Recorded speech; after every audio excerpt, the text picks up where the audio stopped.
In the next step, we create a flowchart which we will use as our primary process, meaning the two sequences that you just created will be triggered from this workflow.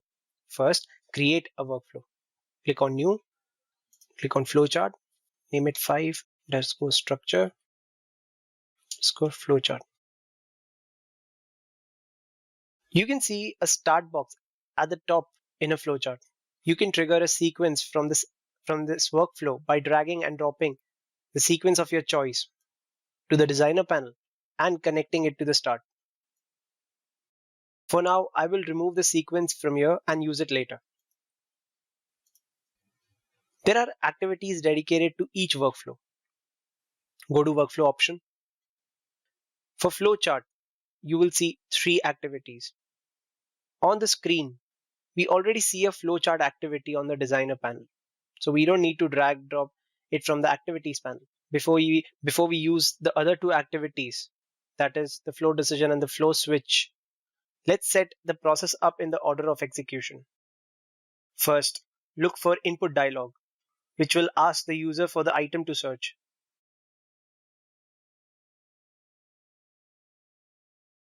Create a variable to capture the input.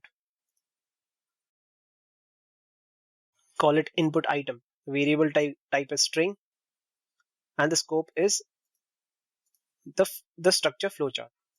Set the properties up.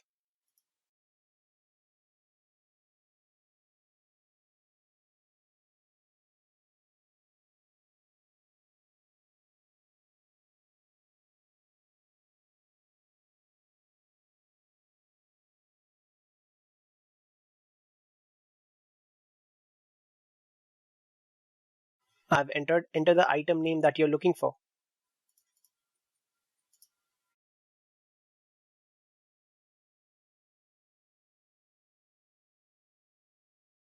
The title is item name.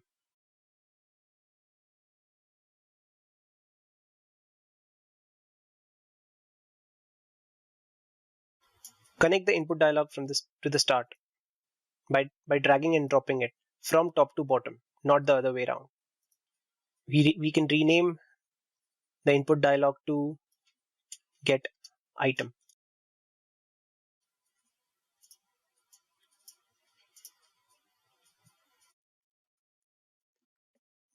Then we create another input dialog. I just copy pasted this from the top, create a variable, input website, string, and the scope is the same.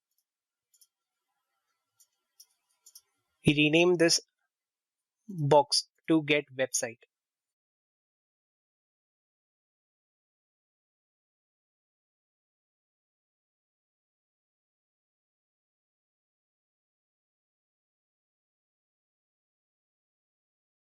Change the label to